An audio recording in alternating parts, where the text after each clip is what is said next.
Margaret Thatcher যুক্তরাজ্যের প্রথম নারী প্রধানমন্ত্রী, যিনি তার কঠোর সিদ্ধান্ত, অটল নেতৃত্ব এবং সাহসী সংস্কারের জন্য পরিচিত।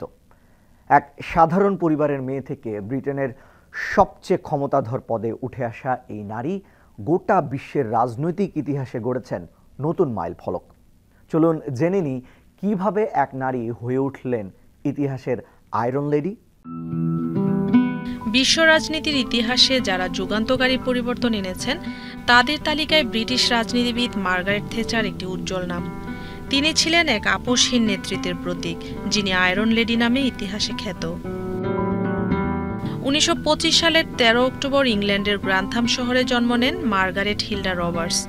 তিনি অক্সফোর্ড বিশ্ববিদ্যালয়ে রসায়নে পড়াশোনা শেষ করে কিছুদিন গবেষণাও করেন।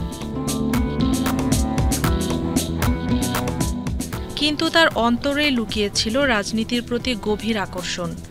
1959 সালে সংসদ সদস্য নির্বাচিত হওয়ার মাধ্যমে তার রাজনৈতিক যাত্রা শুরু হয়। 1975 সালে তিনি কনজারভেটিভ পার্টির নেতৃত্ব গ্রহণ করেন, যা ছিল সে সময় ব্রিটেনের জন্য এক যুগান্তকারী ঘটনা। 1979 সালে থ্যাচার যুক্তরাজ্যের প্রথম নারী প্রধানমন্ত্রী নির্বাচিত হন। বিশ্বের দৃষ্টি ঘুরে যায় ব্রিটেনের দিকে। অর্থনৈতিক মন্দা, বেকারত্ব ও শিল্প আন্দোলনে বিপর্যস্ত ব্রিটেনকে তিনি এক নতুন দিশা দেখাতে চেয়েছিলেন। রাষ্ট্র নিয়ন্ত্রণ কমিয়ে ব্যক্তিগত খাতকে উৎসাহিত করা, কর কমানো, সরকারি খরচে কাটছাঁট, এসব ছিল তার থ্যাচারিজম নীতির মূল প্রতিপাদ্য।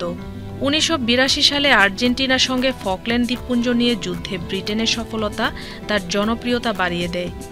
এই যুদ্ধে দৃঢ় অবস্থান নিয়ে তিনি আন্তর্জাতিক রাজনীতিতেও শক্তিশালী নেতৃত্ব হিসেবে প্রতিষ্ঠিত হন। তবে থ্যাচারের কঠোর অর্থনৈতিক সংস্কার এবং ট্রেড ইউনিয়নের উপর কড়া অবস্থানের কারণে দেশে প্রবল সমালোচনার মুখেও পড়তে হয় তাকে। 1990 সালে নিজ দলের অভ্যন্তরীণ চাপে তিনি প্রধানমন্ত্রিত্ব থেকে পদত্যাগ করেন। 2013 সালের 8 এপ্রিল মার্গারেট থ্যাচার মৃত্যুবরণ করেন। প্রশংসা ও বিতর্কের মাঝখানে দাঁড়িয়েও তিনি ছিলেন এক অনন্য অধ্যায়। ইতিহাস তাকে স্মরণ করে একজন অদম্য নারী নেতা হিসেবে।